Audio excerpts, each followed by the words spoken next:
সময় বদলেছে। আগে হাত পেতে চাইতাম, এখন হাত উল্টো করে আশীর্বাদ দিই, ওরা টাকা দেয়। যেদিন পাবলিক জানতে পারবে না। চুপ! সময়ের মধ্যে দিয়ে আমরা যাচ্ছি, তাতে একটু নিজের জন্য আনন্দ খুঁজে নেওয়াটা খুব জরুরি।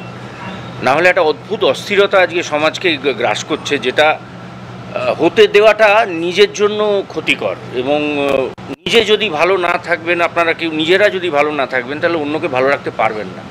তো কাজেই সবের মধ্যে একটু আনন্দ খুঁজে নিন প্লিজ। এ তো কাকে হেগে দিল? ওটা ভগবান উপর থেকে তোকে ইশারা করছে। আমাকে কাজ করতে হবে।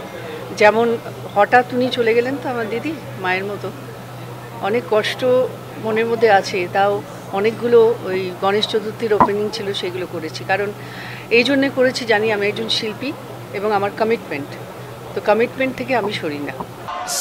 পরিমল শাস্ত্রী খুব একটা এক্সপেরিমেন্টাল একটা ছবি, কারণ শাস্ত্র এবং সায়েন্স দুটোই কিন্তু আমাদের খুব মনের কাছের এবং বিশ্বাসের একটা বিষয়, কিন্তু কোথাও একটা হালকা লাইন অফ ফ্র্যাকশন এটার মধ্যে চলে।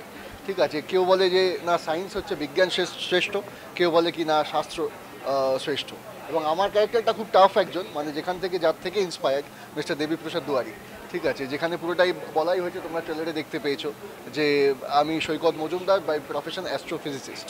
তো এখানে এবং মিঠুন আঙ্কেল এমন একজন ব্যক্তিত্ব যিনি পুরোটাই শাস্ত্র নিয়ে এগিয়ে চলেছেন, এবং সেখানে বক্তব্য হচ্ছে একটা, যে শাস্ত্রের এগেনস্টে বলে কিছু নেই, কিন্তু যে বা যারা শাস্ত্রকে কি বলবো, মানে প্রফেশনাল ওয়েতে ইউজ করছেন, মিসলিড করছেন মানুষকে, এটা হয়তো সেইখানে সেই লড়াইটা, মানে বিজ্ঞান বনাম জ্যোতিষ অর্থে সেই সমস্ত ভণ্ড অ্যাস্ট্রোলজারদের, সেখানে তাদেরকে এক্সপোজ করে। ভাগ্য কোনো কিছুতে বিশ্বাসী নই। আবার সত্যি সত্যি যদিও আমার আর মিঠুনদার এই ছবিতে ক্ল্যাশটা একদম আলাদা একটা ফিল্ডে, কিন্তু যদি সেদিক থেকে বলতে চাই, মিঠুনদা বিশ্বাস করেন, আমি বিশ্বাস করি না, সেদিক থেকেও দুটো একদম আলাদা ধারণার একটা টক্কর আর কি। আর মিঠুনদার সাথে অনেক দিন বাদে ছবি হচ্ছে।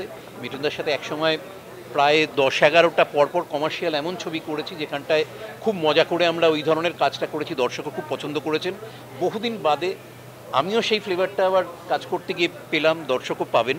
কাজেই আমার ধারণা যারা পছন্দ করতেন আমাদের ওই ব্যাপারটা, তারা তো এন্টারটেইন হবেনই, এছাড়াও আরও অনেক কিছু প্রাপ্তির রয়েছে, যেরকম দেবশ্রী আর মিঠুনদা অনেক দিন বাদে একসাথে কাজ করছেন।